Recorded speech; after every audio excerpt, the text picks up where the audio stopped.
I think we have time for at least one more question. Tyler? I was wondering what our options were if we don't have the votes to kill all the programs that are bad. Can we at least use technology to strip out some of the waste, or is there any way to reduce the cost of the program until we get the votes to actually kill it? Representative Beezley, looks like you really want to answer that one. Yeah, that's a great question. That's a really great question. I don't know if there's a great answer to that because, you know, I've always said if you want more efficient government, you just have to give it less money. I mean that's really the truth. That is the only answer. Because the nature of the beast is to be wasteful, to be inefficient, to be duplicative, to hire people it doesn't need. That's the nature of the monster. So if you want less of that, then it needs to have less money. I mean, that's a little bit of a cynical answer, I'm afraid, but I think it's realistic. One more thing to say, there aren't elected officials, even Democrats, that would like to do more if they could, even with fewer resources. But number one, we're not very good at designing those systems. And number two, sometimes there really is an ulterior motivation just to have more FTE, bigger state payroll, bigger union paying base, etc. And actually, I'll add something to that, just to give you a really, I use the word cynical again, I guess. For example, I sit in Finance Committee, and sometimes you'll have an exemption or credit come through, and which I would typically oppose, but the Democrats in the committee will run an amendment, try to run an amendment to it saying that they want transparency and you've got to tell us where this is going to be paid for, all that kind of stuff. But it's actually, it's called PAYGO. It's actually a strategy not to hold spending accountable, but to look the money to spend. But called transparency and accountability. And actually did it at the federal level, and I think today it's cost $1 trillion extra or something like that. So anyway, somewhat related. Thank you. One final question. First of all, thank you for your service. My name is Laura Biden, and I sit on the Jefferson County School Board. I want to follow up on what Representative Beezley just said, because the governor proposed some budget cuts to K-12 education, and while on the surface they seem incredibly tough, I want to remind us that they only talk about our general fund number. Here in Jefferson County, we spend $1.2 billion on education, not the $600 million that they talk about. It's like talking about your family budget without talking about your mortgage payment. So I'd like to ask you guys where you stand on financing, and if you are in support of the governor's number for reductions to K-12.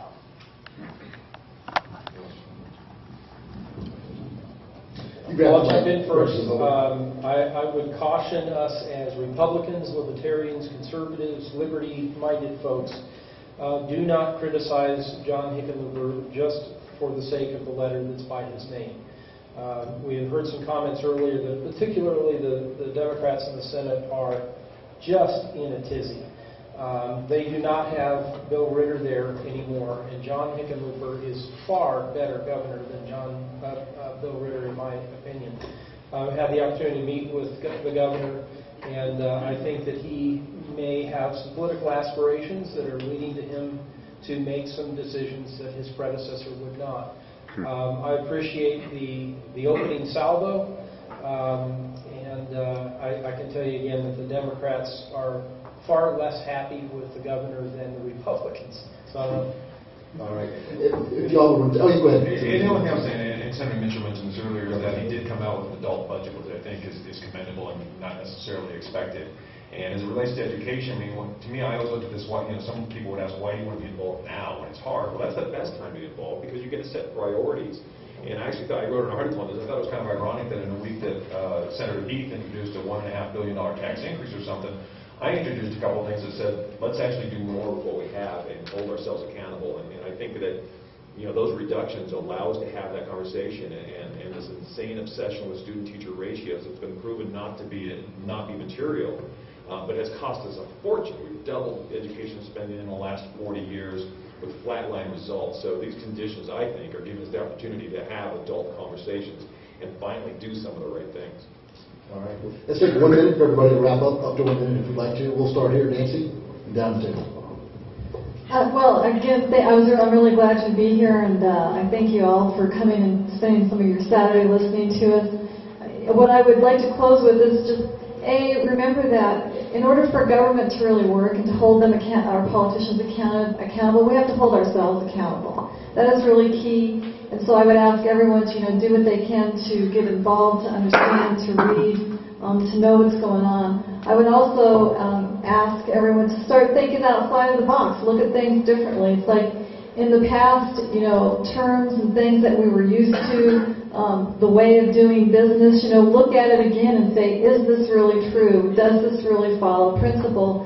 I do believe it's time that we start kind of walking the walk. And also when these budget cuts come down, not just these guys here are going to have to make some tough decisions, but so are we, because we're going to have to start recognizing what are we willing to not have government do for us anymore that we can do ourselves. And that's really key. And I really look forward to the second half of the session and learning more and working more with the House and with the Senate. And I really look forward to 2012 when maybe we can have a bigger majority. Representative Beezley. Thank you. And I talked about my litmus test in my introductory comments, but I want to actually reference kind of an example of some of the challenges we run into. And you mentioned House Bill 1160, which is a terrible idea. The challenge, though, with it is to look at it and say, the current argument is, hey, there's $80 million here total. It's kind of sitting in the governor's energy office. We know they're going to do something silly with it. So can we do something that's still silly but less silly or less distorted? And that's a bizarre argument to get to. And then they actually came to me and asked me if I would run, where I was at, and I told them. And then we had a conversation. I said, one of the issues I have is that you're proposing something that's in perpetuity. It's not just about this 80 million. It's about the next 80 million, the next 80 million. And they were critical of the Tea Party groups. They said, you got to understand, their issue is not the less silliness, it's that it's emblematic of wasting $1.5 trillion a year. It's about fiscally irresponsible, the ability that's driving this nation to ruin. And so then I suggested the possibility of an amendment that said, okay, well, if we're going to do something less silly, let's at least amend it and say this is a one-time event that is not in perpetuity so that it'll stop. And then they brought me an amendment that didn't actually do that, and so I wouldn't take it. I think they came to me because they thought it only makes sense to go to China, maybe, I'm not sure. But that's one of those scenarios where I look at it and say, okay, if something didn't happen with this, can I do something that makes it so it's finite, so it stops, so it doesn't perpetuate the situation? And at that point, then, do I support it to make it not only less bad, but try to stop it at a given point that it might not stop at if it passes in another form. So those are the challenges you go through when you see some of these things and trying to apply the right principles and do the right thing. And where is that line between just saying no for the sake of no, but it's going to go through and be even worse? So those are some of the challenges you have. And I'm sure you appreciate that. Senator Mitchell. Important factoid I learned just now. Only Beezley can go to Giroux. I'll try and keep my pocket. Friends, it's been noted that I'm the senior legislator at the table, and the Senate is the older, quieter chamber. The only excitement is every third desk has a set of defibrillators, and we want colleagues to see who needs to be resuscitated. But chronologically, if I'd known that Chris was born in 1961, I would have been treating him with more respect and deference than I've shown him thus far. Thank you again for being here today. It's important for us to connect with each other and encourage each other. I didn't tell you about the bills that I sponsored because I wanted to see where the discussion would go. I will just tell you very quickly, lined up against the wall and shot in Senate State Affairs was a bill to repeal Governor Ritter's executive order on organizing state employees. Was a bill to repeal the dirty dozen tax increases that unconstitutionally reached into $150 million deeper into private sector pockets during the pit of a recession. And also was my bill to roll back the environmental renewable mandates to only to the level of Amendment 37. Colorado voters passed 37 and said we want 10% of our electricity to be generated by renewable sources. After control of the legislature changed hands, that was doubled to 20% and then bucked up again to 30%.